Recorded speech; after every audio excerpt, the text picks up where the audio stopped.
Noel Lina Tiquiña, ito ang aking kwento bilang isang marino.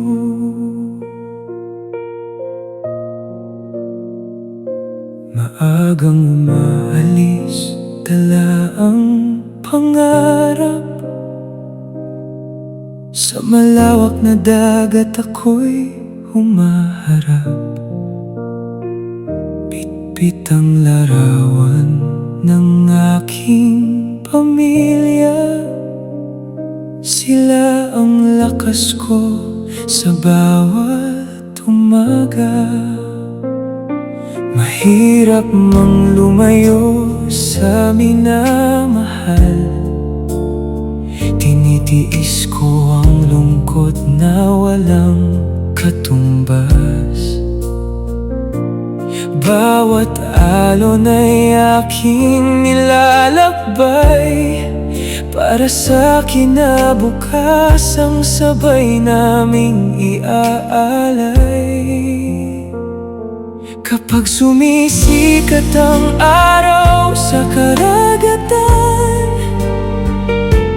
puso ko'y sa inyo pa rin nakalaan. Kahit gaano kalayo ang pagitan, pagmamahal ko'y hindi magbabago kailanman.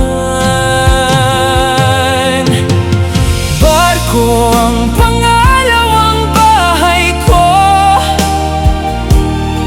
Sa bawat paglalayag, pangarap ang baon ko. Ako'y isang marino, matatag na nakatayo para sa pamilya ko. Lahat ay kakayanin ko. Kahit bagyo ang aking kaharap, hindi kailanman susuko sa pangarap. Pag-ibig ninyo ang ilaw sa aking daan, hanggang sa muli kong pag-uwi sa inyong tahanan. May mga gabing tahimik ang paligid,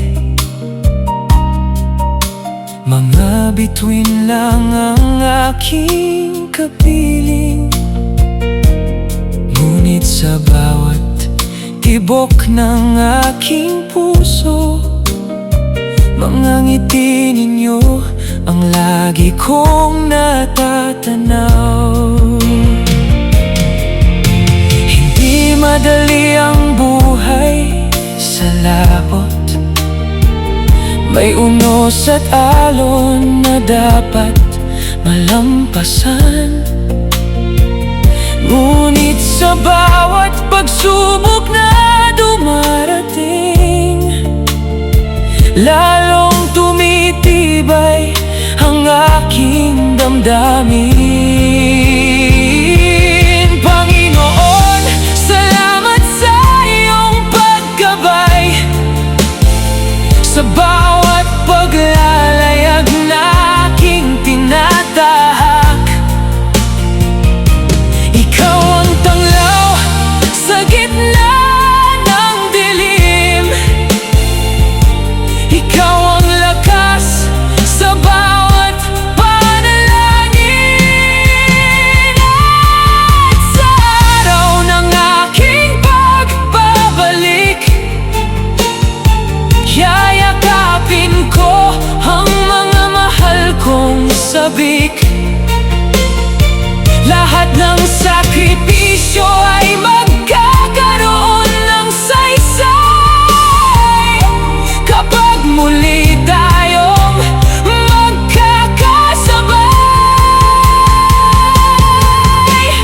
Barko ang pangalawang bahay ko, ngunit ang tunay ko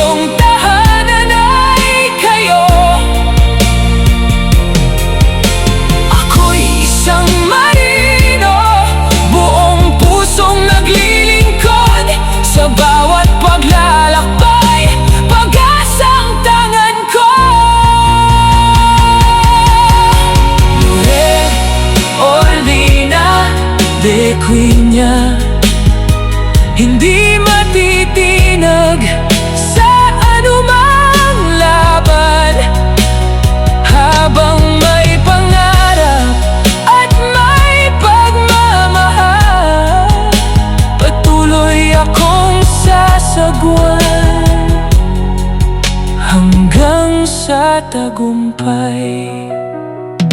Sa lawak ng dagat, ako'y maglalayag, ngunit ang puso ko'y sa inyo laging babalik. Barko ang pangalawang bahay ko, ngunit kayo ang habang buhay kong tahanan.